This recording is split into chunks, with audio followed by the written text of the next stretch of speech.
Doubtnut पर आप पाए कोटा के बेस्ट और टॉप टीचर्स जैसे एनवी सर, जीबी सर, आकांक्षा मैम के फ्री वीडियो लेक्चर्स। आज ही डाउनलोड कीजिए डाउटनेट ऐप। Hello everyone. तो आज का जो हमारा चैप्टर है वो है आपका सॉलिड स्टेट। ठीक है, तो आज हम सॉलिड स्टेट के जितने भी टाइप के आपके क्वेश्चंस बनते हैं, फिर चाहे वो क्वेश्चन आपका डेंसिटी पे हो, ठीक है, या फिर आपका क्वेश्चन पैकिंग एफिशिएंसी पे हो, या फिर पैकिंग फ्रैक्शन पे हो, ओके, या फिर कितने नंबर ऑफ एटम्स हैं आपके, या फिर मेनली जो आपके डिफेक्ट्स हैं उन पे कोई भी क्वेश्चन हो, हर एक टाइप के क्वेश्चन को डिस्कस करेंगे। लाइक जो डेंसिटी और पैकिंग फ्रैक्शन के फॉर्मूलाज होते हैं उन फॉर्मूलाज को भी डिस्कस करेंगे। उसके बाद जो आपका रेडियस रेशियो होता है, राइट, कई बार रेडियस रेशियो पे भी आपका क्वेश्चन आ जाता है। तो मतलब जो भी टाइप के आपके क्वेश्चन यहाँ पे बनते हैं, हर एक टाइप का क्वेश्चन डिस्कस करेंगे, हर एक कॉन्सेप्ट को डिस्कस करेंगे कि जो भी आपकी क्रिस्टल लैटिस है उसमें कहाँ पर एटम्स प्रेजेंट होते हैं, कहाँ पर आपके वॉइड्स प्रेजेंट होते हैं। तो देखिए, आपका सॉलिड स्टेट के किसी भी क्वेश्चन को समझने से पहले आपको ये समझना होगा कि जो हमारी क्यूब है वो क्या होती है। ठीक है, तो देखिए, आप जैसे कि जिस भी रूम में आप बैठे हुए हैं, आप उस रूम को ही क्या कीजिए, अपना एक क्यूब कंसिडर कर लीजिए। ठीक है, उससे कोई फर्क नहीं पड़ रहा वो क्यूब है या क्यूबॉइड है, बट आप उसको कंसिडर कीजिए कि वो आपकी एक क्यूब है। अब अगर आप अपने उस रूम को ध्यान से देखेंगे तो वहाँ पे आपको कितने कॉर्नर्स नज़र आ रहे हैं। मतलब कॉर्नर्स अगर आप देखेंगे तो 4 कॉर्नर्स तो आपको टॉप पे, जो आपकी रूफ टॉप है, वहाँ पर 4 कॉर्नर्स नज़र आएंगे जो आपके ये रहे। बाकी के जो आपके 4 कॉर्नर्स हैं वो आपको आपका जो फ्लोर है वहाँ पर नज़र आएंगे। तो मतलब जो आपकी एक क्यूब होती है, उस एक क्यूब में अगर मैं कॉर्नर्स की बात करूँ तो आपके कॉर्नर्स टोटल कितने होते हैं, 8। उसके बाद अभी ये भी बात कर लेते हैं कि जो आपका एक कॉर्नर पे, जैसे आपके पता है कि कॉर्नर्स पे एटम प्रेजेंट होता है, जब आपका कोई एटम कॉर्नर पे प्रेजेंट होता है तो उसका कंट्रीब्यूशन कितना होता है। कॉर्नर एटम का जो कंट्रीब्यूशन होगा ये होता है आपका 1/8। क्यों? क्योंकि ये जो एटम आपका कॉर्नर पे प्रेजेंट है ये 8 क्यूब्स में प्रेजेंट होता है। मतलब आप कुछ इस तरीके से समझिए, जैसे कि इसी कॉर्नर एटम की अगर मैं बात करूं तो ये इस क्यूब में प्रेजेंट है इसका कुछ पार्ट, देन साइड में जो क्यूब आएगी वहां पे प्रेजेंट होगा, इसके इधर लेफ्ट में क्यूब आएगी, इसके राइट में क्यूब आएगी, 4 क्यूब्स ये, एंड देन इनके ऊपर जो 4 क्यूब्स और आएंगी उनमें।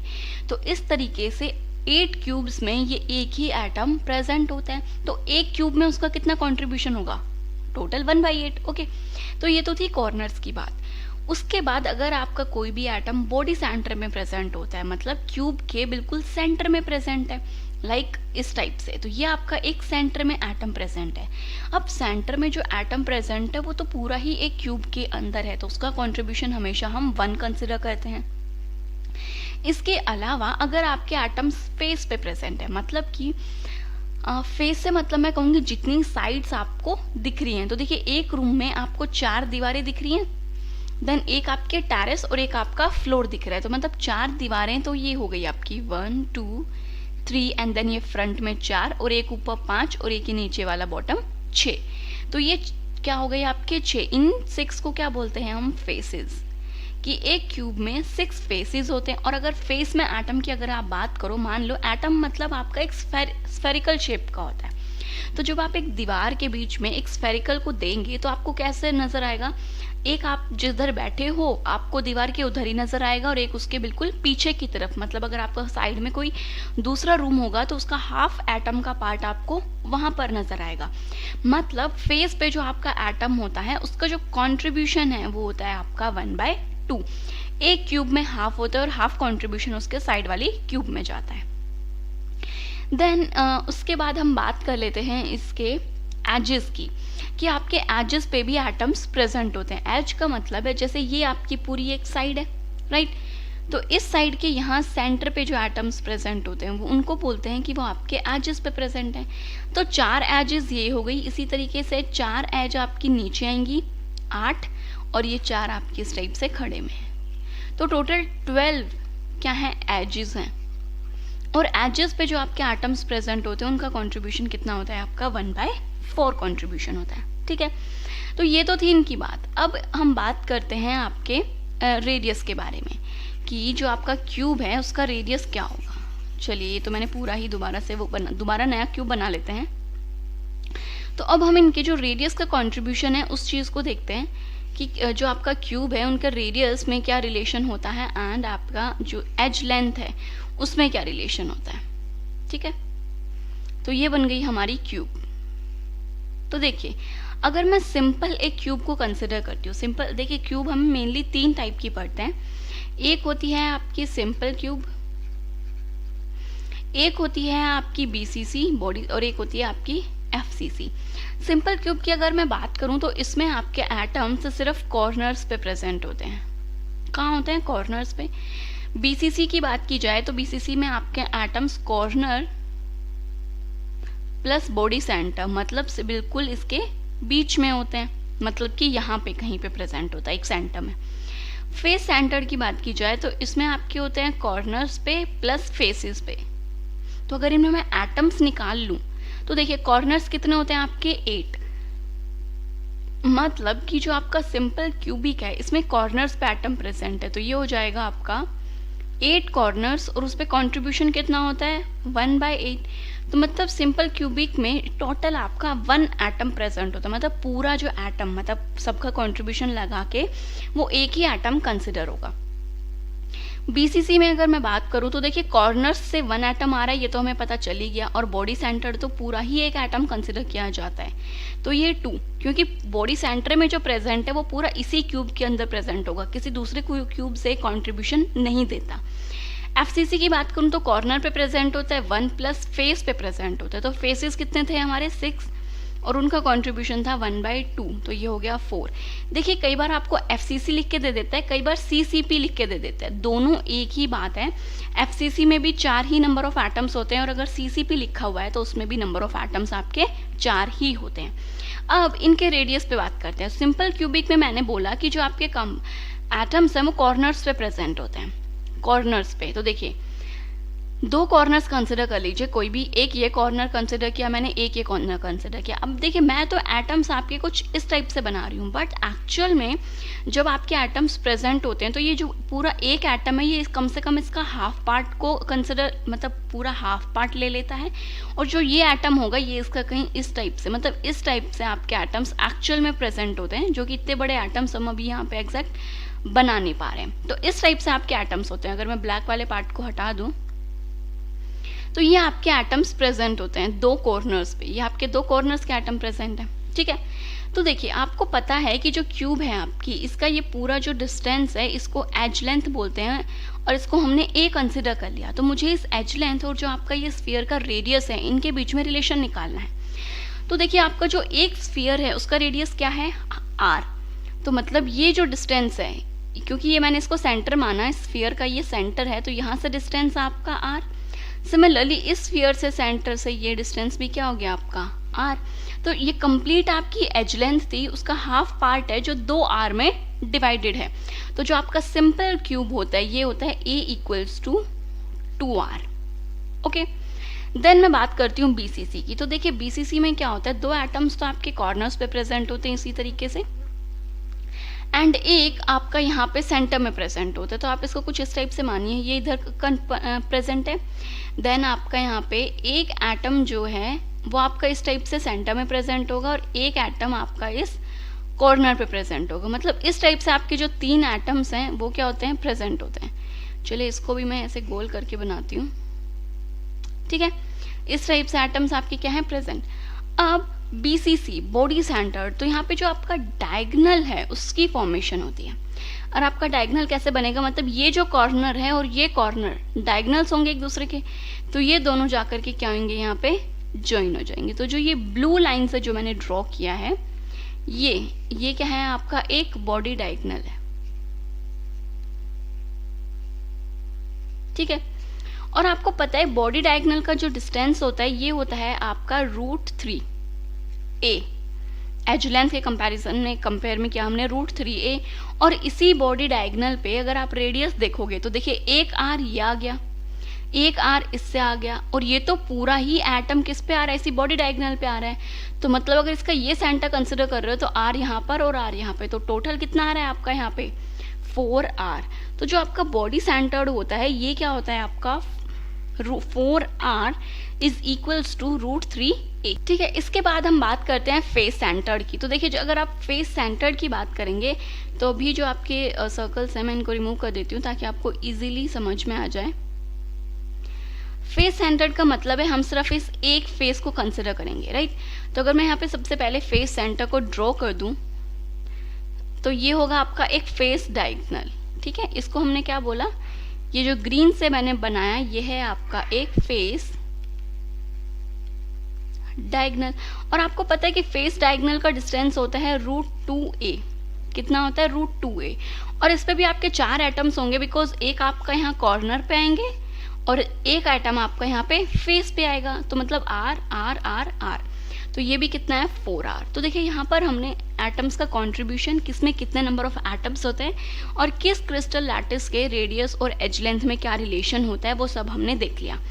उसके बाद आते हैं आपके 2-3 फॉर्मूलाज। मेन एक फॉर्मूला होता है आपका डेंसिटी का, कि जो आपकी कोई भी क्यूबिक सेल है उसके लिए आपको डेंसिटी निकालनी होती है। तो ये जो मैंने आपके नंबर ऑफ एटम्स बताए इनको हम मेनली Z से रिप्रेजेंट करते हैं कि आपके कितने नंबर ऑफ एटम्स हैं। तो मैं अगर डेंसिटी का फॉर्मूला बताऊं तो ये होता है आपका Z, that is number of atoms, into में M क्या है आपका मोलर मास। जो भी आपको क्रिस्टल लैटिस के लिए बताया है उसका मोलर मास कैलकुलेट कर लेंगे आप, डिवाइडेड बाय एवोगैड्रो नंबर। ये क्या आएगा यहाँ पे, एवोगैड्रो नंबर। और फिर आता है आपका A क्यूब, एज लेंथ का क्या आना है यहाँ पे, क्यूब आना है। तो ये हो गया डेंसिटी का फॉर्मूला। उसके बाद यहाँ पे आता है आपका पैकिंग फ्रैक्शन।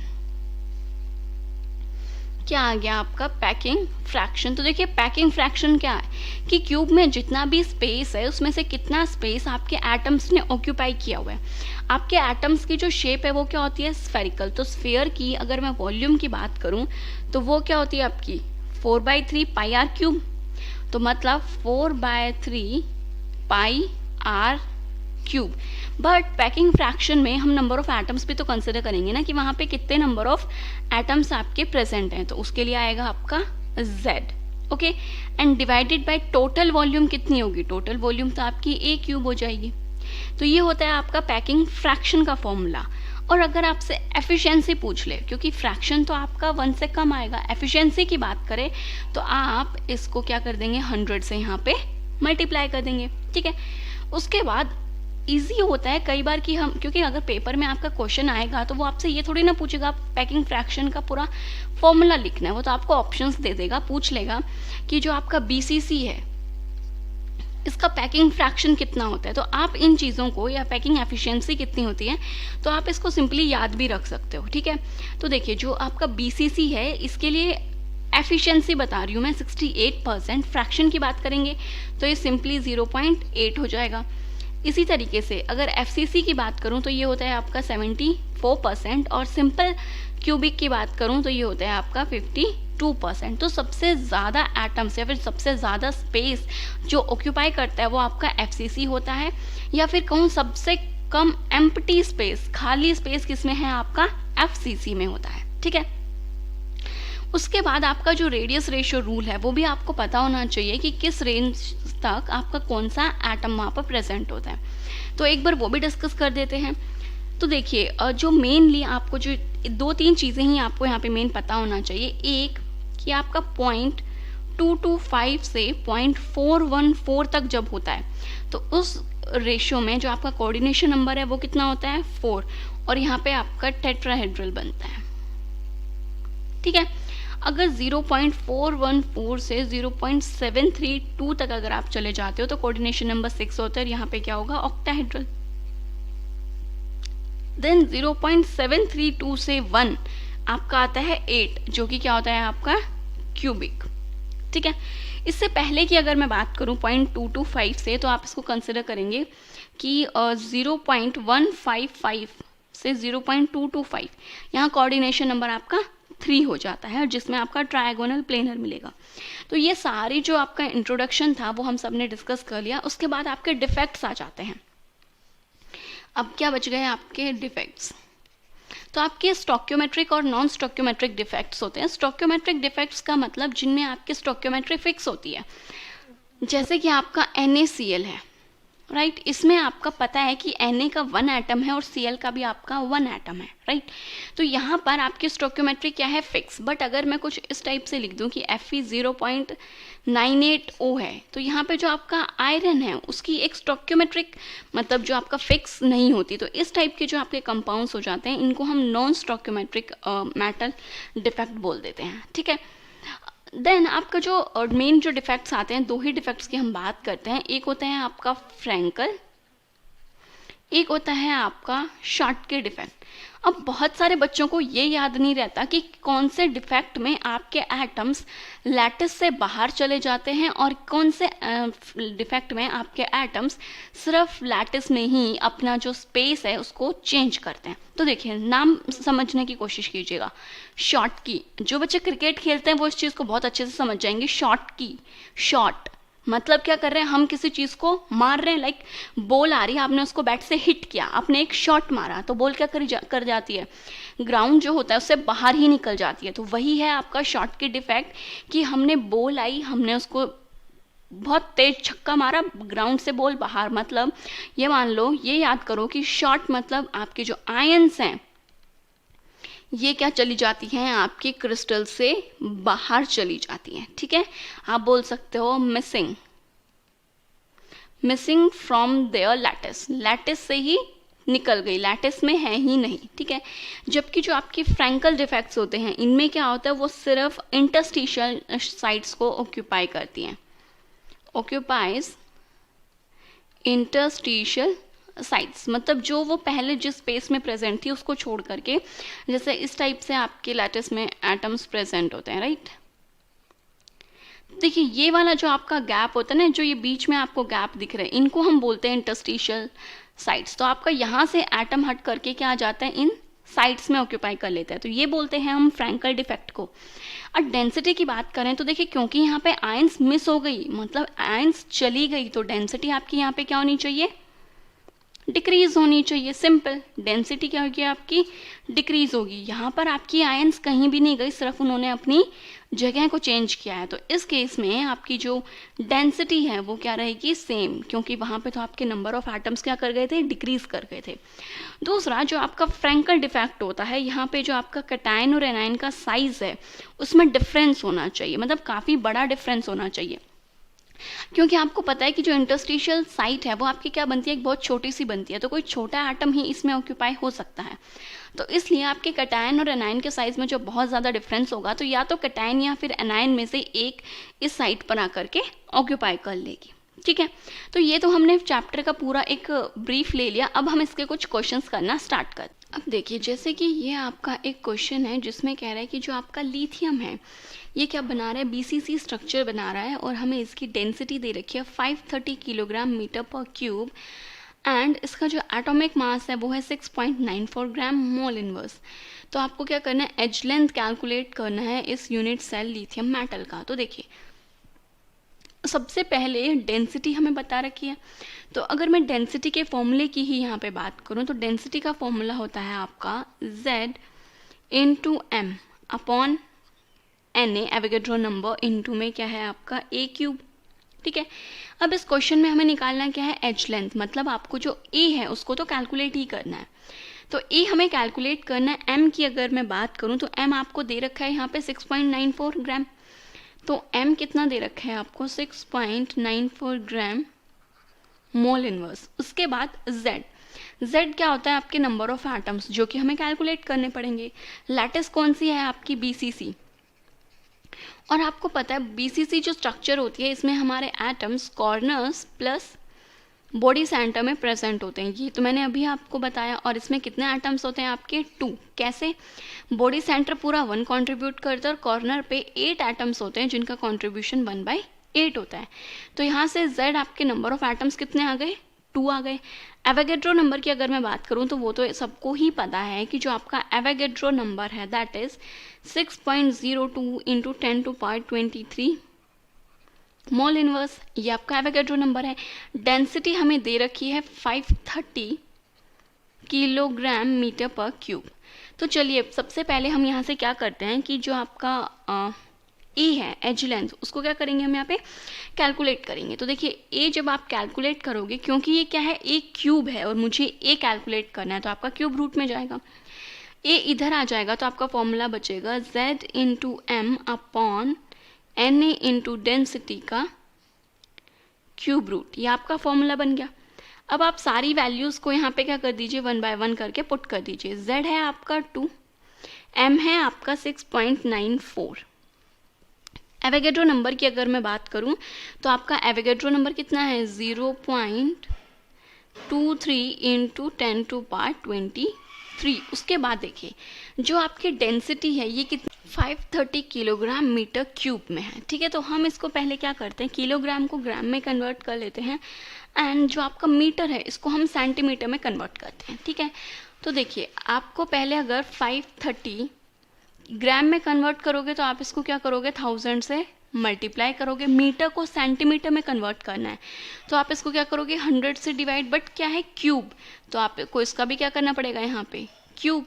अब आप इसको सॉल्व कर लीजिए। तो देखिए यहाँ पे 10 की पावर 6 आ जाएगी, तो 3 ये कट गए 4, बाकी का 100 बचा, तो ये आएगा आपका 0.53 ग्राम सेंटीमीटर क्यूब। तो इस वैल्यू को मैंने यहाँ पे रख दिया 0.53। ठीक है, अब आप क्या करेंगे, इसको यहाँ पे सॉल्व करेंगे। तो जब आप इसको कंप्लीट मल्टीप्लिकेशन वगैरह सब सॉल्व कर लेंगे तो उसके बाद आ जाएगा यहाँ पे आपका cube root of 5.35 into 10 to power -23 centimetre cube. अब इस क्यूब रूट को जब आप सॉल्व कर देंगे तो सॉल्व करने के बाद ये आएगा आपका 3.52 इंटू 10 टू पावर -8 क्या है आपका सेंटीमीटर। बट अगर आप ऑप्शंस को देखेंगे तो यहाँ पे जितने भी आपके ऑप्शंस हैं वो सारे के सारे किस में हैं, आपके पिकोमीटर में हैं। तो अब आप इसको किस में कन्वर्ट करेंगे, पिकोमीटर में। और आपको पता है कि सेंटीमीटर और पिकोमीटर में क्या यूनिट होती है आपकी, 10 टू पावर -10 का रिलेशन होता है। बट ये तो 10 टू पावर -8 है, तो जब इसको सॉल्व आउट करेंगे तो ये आ जाएगा आपका 352 क्या हो जाएगा, पिकोमीटर। जो आपका 1 पिकोमीटर होता है ये होता है आपका 10 टू पावर -12 मीटर के, और अगर इसको सेंटीमीटर में रिलेशन देंगे तो 1 पिकोमीटर होता है आपका 10 टू पावर -10 सेंटीमीटर के। ठीक है, अब देखिए आपको इस सेंटीमीटर को पिकोमीटर में कन्वर्ट करना था, तो आपने 10 टू पावर -10 से क्या किया, इसको डिवाइड किया। ऊपर जाके जब सॉल्व करेंगे तो ये 352 पिकोमीटर आ गया। तो ऑप्शंस में देखेंगे तो जो फर्स्ट ऑप्शन है वो क्या हो जाएगा, इसका राइट आंसर। अब देखिए जो नेक्स्ट क्वेश्चन है आपका, ये रेडियस रेशियो से रिलेटेड क्वेश्चन है। कह रहे हैं कि जो आयनिक रेडियाई है आपका ए पॉजिटिव और बी नेगेटिव, मतलब हमें कैटायन और एनायन का रेडियस दे रखा है और आपको क्या बताना है, कोऑर्डिनेशन नंबर बताना है। अब जो आपका रेडियस रेशियो है वो आपको एक सीक्वेंस देता है कि इतने से इस सीक्वेंस के बीच का आपका जो कोऑर्डिनेशन नंबर है वो इतना होगा, और जो आपका क्रिस्टल लैटिस बनेगी वो कुछ इस टाइप की बनेगी। तो हम क्या करते हैं, कैटायन एनायन का हमें रेडियस तो दे ही रखा है, तो पहले हम क्या करते हैं, रेडियस रेशियो निकाल लेते हैं। और रेडियस रेशियो क्या कहता है, रेडियस रेशियो आपका बोलता है radius of cation divided by radius of anion. तो रेडियस ऑफ कैटायन में कैटायन क्या है यहाँ पे, ए पॉजिटिव, तो मतलब ए पॉजिटिव का radius divided by radius of anion जो कि है आपका बी नेगेटिव। तो देखिए ए पॉजिटिव का रेडियस है आपका 0.98 इंटू 10 टू पावर -10 मीटर, और जो आपका एनायन है उसका रेडियस है 1.81 इंटू 10 टू पावर -10 मीटर। तो 10 टू पावर -10 से 10 टू पावर -10 कैंसिल। जब आप इसको सॉल्व करेंगे 0.98 को 1.81 से डिवाइड करेंगे तो ये आ रहा है आपका 0.541। अब ये जो यूनिट है ये किसके बीच में आती है, ये आती है आपकी 0.414 से 0.732 के बीच में, राइट। और यहाँ पर जो आपका कोऑर्डिनेशन नंबर है वो कितना होता है, तो देखिए अभी मैंने आपको जो रेडियस रेशियो है उसकी सारी यूनिट्स बताई थी, और ये आता है आपका कोऑर्डिनेशन नंबर 6 के बीच में, जहाँ पे आपका ऑक्टाहेड्रल टाइप के क्या बनते हैं, वॉइड्स बनते हैं। इस क्वेश्चन में हमसे पूछा ही क्या था कि जो आपका कोऑर्डिनेशन नंबर है इन आयंस का वो क्या होगा, जो कि क्या होगा आपका 6 होगा। अभी हमें पता चल गया। तो जो आपका ऑप्शन डी है वो क्या हो जाएगा, इसका राइट आंसर। ठीक है, उसके बाद चलते हैं हमारे नेक्स्ट क्वेश्चन पे। यहाँ पे हमें एक स्टेटमेंट्स दे रखी हैं। कह रहे the correct statement regarding defects in crystal solid is. Defects के रिगार्डिंग इनमें से कौन सी स्टेटमेंट करेक्ट है वो आपको बताना है। तो पहली कह रहा है कि शॉर्ट के डिफेक्ट। अब पहले याद कीजिए शॉर्ट के डिफेक्ट क्या था। शॉर्ट के डिफेक्ट, शॉर्ट मतलब आयंस जो हैं वो क्रिस्टल लैटिस में से क्या हो जाती हैं, मिसिंग हो जाएंगी, क्योंकि हमने उनको क्या किया, शॉट मार के मैदान से बाहर भगा दिया। तो कह रहा है और उनमें जो डेंसिटी है, क्योंकि एटम्स आपके बाहर निकल गए तो डेंसिटी क्या होती है आपके यहाँ पे, डिक्रीज हो जाती है। तो कह रहा है कि Schottky defects have no effect on the density of crystal solids. तो ये स्टेटमेंट तो आपकी गलत है, वहाँ पे तो डेंसिटी क्या हो रही है, डिक्रीज, और हमें करेक्ट स्टेटमेंट बतानी है। तो ये तो ऑप्शन बिल्कुल भी नहीं है। नेक्स्ट कह रहा है कि फ्रैंकल डिफेक्ट। अब पहले हम एक बार फ्रैंकल डिफेक्ट को याद करते हैं। फ्रैंकल डिफेक्ट क्या कह रहा था, फ्रैंकल डिफेक्ट ने कहा कि जो उसकी आयंस हैं वो इंटरस्टिशियल साइट्स ऑक्यूपाई कर लेती हैं बस, ठीक है, कोई भी बाहर नहीं जाता, और जो आपकी डेंसिटी है वो क्या रहती है, सेम रहती है। बट यहाँ पे कहा कि डेंसिटी डिक्रीज होती है, ये भी स्टेटमेंट गलत है। इन्होंने फर्स्ट और सेकंड स्टेटमेंट उल्टा लिख दिया बस, ये भी आंसर नहीं है। नेक्स्ट कह रहा है कि जो फ्रैंकल डिफेक्ट है इज अ डिसलोकेशन डिफेक्ट। तो बिल्कुल ठीक कहा, क्योंकि फ्रैंकल डिफेक्ट में क्या हो रहा है कि जो आपकी आयंस हैं वो अपनी जो उनका स्पेस है उसी को तो चेंज कर रही है ना। लाइक पहले अगर आपकी आयंस इस टाइप से थी, राइट, अब उन्होंने क्या किया, एक जो आयन जिसको यहाँ पर प्रेजेंट होना चाहिए था उसने अपनी इंटरस्टिशियल साइट को यहाँ पे ऑक्यूपाई किया। तो उन्होंने अपनी जस्ट जो उनका स्पेस था, जो उनकी लोकेशन थी, उसी को चेंज किया। तो मतलब फ्रैंकल डिफेक्ट एक डिसलोकेशन डिफेक्ट है। तो जो सी स्टेटमेंट है ये आपकी बिल्कुल करेक्ट है। नेक्स्ट स्टेटमेंट कह रहा है कि जो आपका फ्रैंकल डिफेक्ट है is found in halides of alkaline metals, कि जो हमारे एल्कलाइन मेटल्स होते हैं, ठीक है, उनके जो कंपाउंड, उनके जो हैलाइड्स होते हैं उनमें फ्रैंकल डिफेक्ट्स देखने को मिलता है। तो ये बिल्कुल करेक्ट है, क्योंकि हमने बोला था कि जो आपका फ्रैंकल डिफेक्ट्स है ये उनमें देखने को मिलते हैं जिनमें दोनों आयंस के बीच का जो डिफरेंस है, साइज का डिफरेंस जो है वो बहुत बड़ा होना चाहिए। और अगर एल्कलाइन मेटल के हैलाइड्स की अगर मैं बात करूँ तो जैसे हो गया आपका MgCl2, राइट, इस टाइप के कंपाउंड्स आपका शो करेंगे। तो यहाँ पे तो आप क्लियरली देख सकते हो कि मैग्नीशियम एक मेटल है जिसका साइज बहुत छोटा है, क्लोराइड जो कि आपकी एक आयन है नेगेटिव चार्ज, तो इनका साइज क्या है, बहुत बड़ा, तो साइज डिफरेंस भी है। तो इस वजह से फ्रैंकल डिफेक्ट इस टाइप के कंपाउंड शो करते हैं। तो यहाँ पे जो आपकी सी स्टेटमेंट है वो क्या हो जाएगी, करेक्ट।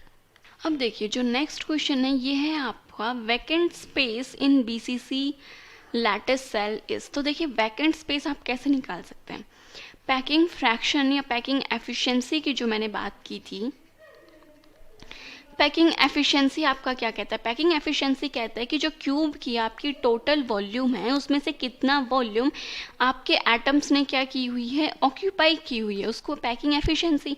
मतलब अगर हमने ऑक्यूपाइड वॉल्यूम को कैलकुलेट कर लिया तो कितना वैकेंट स्पेस बच गया वो आपको कैसे निकालना है, इस ऑक्यूपाइड वॉल्यूम को 100 में से माइनस कर दीजिए।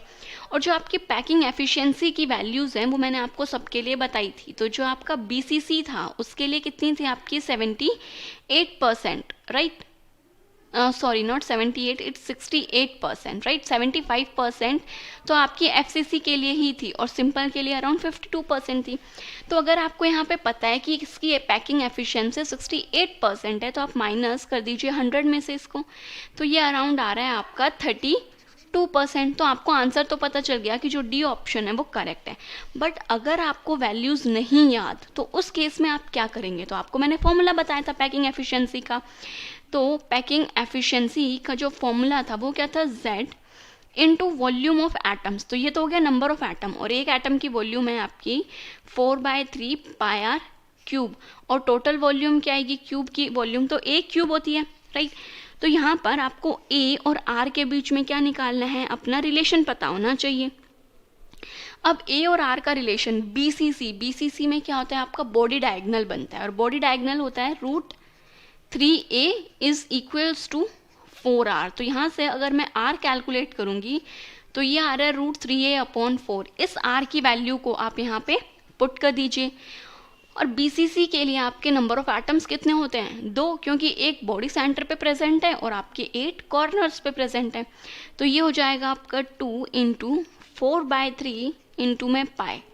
R की वैल्यू हमने बोला √3/A का 4, कंप्लीट का क्या आएगा आपका होल क्यूब, और यहाँ पे आ रहा है आपका A³ ठीक है, इसको सॉल्व करते हैं। तो देखिए ये हो जाएगा 4 2 ज़ा 8, 8 डिवाइडेड बाय 3 इंटू में पाई, ये है √3 का क्यूब, तो मतलब ये आ रहा है आपका 3√3 और ये हो गया आपका a क्यूब, और यहाँ पे आपका 4 3 टाइम्स आएगा और डिवाइडेड बाय में आएगा a क्यूब। तो सिंपल a क्यूब से जो आपका a क्यूब है वो क्या हो जाएगा, यहाँ पे कैंसिल हो जाएगा। इस 3 से आपका 3 कैंसिल हो गया, 4 से ये 8 गया 2, देन ये आ गया आपका 2, तो नीचे आपका कितना बच रहा है 8, और ऊपर क्या बच गया आपका √3 पाई अपॉन में 8 बच के आ गया। अब अगर आप पैकिंग एफिशिएंसी निकाल रहे हैं तो आप इसको 100 से मल्टीप्लाई भी कर सकते हैं, अगर फ्रैक्शन निकाल रहे हैं तो आप उसको ना करें। तो यहाँ पे हमने इसको 100 से क्या कर दिया, मल्टीप्लाई किया। देन जब आप इस पूरी टर्म को डिवाइड करके सॉल्व करेंगे तो ये आ जाएगा आपका 68%, और यही तो हमने कहा कि जो BCC है उसकी पैकिंग फ्रैक्शन क्या है 68%, कि टोटल वॉल्यूम A3 में से इतनी परसेंटेज आपके एटम्स ने ऑक्यूपाई की हुई है, तो कितना स्पेस वैकेंट है, टोटल तो 100% ही है ना, तो 100% में से अगर 68% माइनस कर दूंगी तो आपका जो स्पेस बचा हुआ है वो उसमें पता चल जाएगा। ठीक है, अब नेक्स्ट क्वेश्चन है, कह रहे हैं कि हमारे पास एक मेटल है जो क्रिस्टलाइज आउट हो रहा है क्यूबिक स्ट्रक्चर में। ठीक है, देखिए क्यूबिक स्ट्रक्चर दे रखा हो या फिर आपको FCC स्ट्रक्चर दे रखा हो, दोनों एक ही बात कंसिडर करनी है आपको, जिसकी एज लेंथ को हम डिनोट करते हैं A से। A क्या है आपका 361 पिकोमीटर। ठीक है, देन बोला if there are 4 metal atoms in 1 unit cell, कह रहा है एक यूनिट सेल में 4 एटम्स हैं। ये चीज़ आपको ये बता रहा है, एक यूनिट सेल में 4 एटम्स का मतलब है ये आपको नंबर ऑफ एटम्स Z की वैल्यू बता रहा है, जो कि कितनी है आपकी 4 है। ठीक है, 4 जो वैल्यू होती है ये आपकी किसके लिए होती है, नंबर ऑफ एटम्स 4 किस में होते हैं, FCC में होते हैं। ओके, नेक्स्ट बोल रहा है what is the radius of 1 atom, आपको एक एटम का यहाँ पे रेडियस बताना है। तो FCC में रेडियस और एज लेंथ के बीच में क्या रिलेशन था, FCC में हम फेस सेंटर्ड की बात करते हैं, और जो आपका फेस सेंटर्ड होता है फेस डायगोनल का जो डिस्टेंस होता है वो होता है आपका √2a इक्वल्स टू 4r। यहाँ पे आपको r कैलकुलेट करना है तो ये हो जाएगा आपका √2a अपॉन 4r। अब ये आपको पिकोमीटर में दे रखा है A, आंसर भी पिकोमीटर में है तो चेंज करने की ज़रूरत नहीं है, तो हम लिखेंगे √2 इंटू 361 अपॉन 4। सॉरी, यहाँ पे आपका R नहीं आएगा, जो आपका R है उसको तो मैंने वहाँ पे साइड में लिख ही दिया, तो इस R को यहाँ पे नहीं आएगा, बाय मिस्टेक लिख दिया, और ये आ जाएगा आपका R। तो जब आप इसको कंप्लीट सॉल्व करेंगे तो यहाँ से आपकी R की वैल्यू आ रही है 127 पिकोमीटर। तो जो आपका B ऑप्शन है वो क्या हो जाएगा इसका राइट आंसर। नेक्स्ट क्वेश्चन कह रहा है कि जो आपका लिथियम मेटल है वो क्रिस्टलाइज हो रहा है किसमें, बॉडी सेंटर्ड क्यूबिक क्रिस्टल में, उसका जो लेंथ है साइड का यूनिट सेल का वो 351 है, तो आपको एटॉमिक रेडियस बताना है। तो देखिए अभी हमने FCC के कैलकुलेट किया था, या आपका BCC का क्वेश्चन आ गया। तो देखिए क्वेश्चंस जो हैं वो आपके सेम ही टाइप के आते हैं, कभी FCC पूछ लेता है तो कभी BCC पूछ लेता है। अब BCC के लिए आपको रेडियस का रिलेशन पता ही है, क्या होता है आपका, अभी हमने बताया था स्टार्टिंग में ही √3a is equals to 4r। Atomic radius निकालना है तो आएगा आपका √3a अपॉन 4, और A एज लेंथ आपको दे रखी है दैट इज 351 पिकोमीटर, तो ये √3a इंटू 351 डिवाइडेड बाय 4, इसको सॉल्व कर लेंगे तो ये तो सिंपल मैथ की कैलकुलेशन है, ये आ जाएगा आपका 151.98 पिकोमीटर। क्योंकि ये हमें पिकोमीटर में दे रखी थी तो रेडियस पिकोमीटर में आएगा, और ऑप्शंस भी पिकोमीटर में ही हैं, तो कोई यूनिट कन्वर्जन भी नहीं करना हमें। तो जो B ऑप्शन है वो क्या हो जाएगा इसका राइट आंसर। अब देखिए नेक्स्ट जो क्वेश्चन है थोड़ा सा डिफरेंट है बट है फिर भी सेम, वही चीज़ें अप्लाई करनी है आपको। कह रहा है कि जो A है वो एक एज लेंथ के लिए स्टैंड कर रहा है किसी भी क्यूबिक सिस्टम के लिए। आपके पास 3 क्यूबिक सिस्टम्स हैं, simple cube, body centred cubic and face centred cubic. Then the ratio of radii of the spheres in their systems will be respectively. आपको रेडियस का रेशियो निकालना है। तो देखिए तीनों केस में एज लेंथ को हम A कंसिडर करेंगे। तो सबसे पहले अगर मैं सिंपल क्यूबिक की बात करूं तो सिंपल क्यूबिक में आपका A जो है वो किसके इक्वल होता है, 2r के इक्वल होता है। देन अगर बॉडी सेंटर्ड की बात करूं तो यहाँ पे बॉडी डायगोनल आता है, राइट। तो आपका जो बॉडी डायगोनल है वो किसके इक्वल होता है, आपका root 3a equals to 4r होता है। फेस सेंटर्ड में आपका फेस डायगोनल आता है जो कि होता है आपका root 2a equals to 4r। अब क्योंकि हमें रेशियो किस में, रेडियाई का निकालना है ना, तो हम तीनों में रेडियस की वैल्यू निकाल लेंगे। तो यहाँ से आपका रेडियस आएगा a/2। इस केस में आपका जो रेडियस आ रहा है वो आ रहा है रूट 3a/4, और यहाँ पे आपका रेडियस की वैल्यू आ रही है रूट 2a/4। ठीक है, तो आप सिंपली इनको लिख दीजिए, क्योंकि पहले हमें सिंपल लिखना है, फिर BCC एंड देन FCC लिखना है। तो ये आ गया आपका a/2 is to root 3a/4 is to root 2a/4। तो ये जो वैल्यूज़ हैं ये क्या हो जाएंगी, यहाँ पे आपकी कैंसिल आउट हो जाएंगी। आप इनको इजीली क्या कर सकते हैं, कैंसिल कर सकते हैं।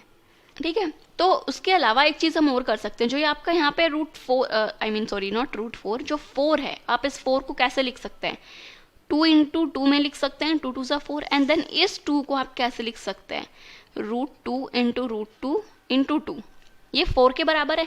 तो इस रूट 2 से एक रूट 2 आपका कट जाएगा, तो ये बचेगा आपका a/2 is to root 3a/4 is to a/2 root 2। अब ऑप्शंस देखिए, क्या हमारे पास ऐसा कोई ऑप्शन है या फिर हम कुछ और चेंजेस करें। तो देखिए जो फर्स्ट ऑप्शन है a/2 root 3a/4 and a/2 root 2, तो ये इसका आंसर बिल्कुल करेक्ट है, मैच कर रहा है हमारे आंसर से। तो जो ए ऑप्शन है वो इसका राइट आंसर है। क्लास 6 से 12 से लेके नीट, IIT, JEE मेंस और एडवांस के लेवल तक 10 मिलियन से ज़्यादा स्टूडेंट्स का भरोसा। आज ही डाउनलोड करें डाउटनेट ऐप या व्हाट्सएप कीजिए अपने डाउट्स 8400 400 400 पर।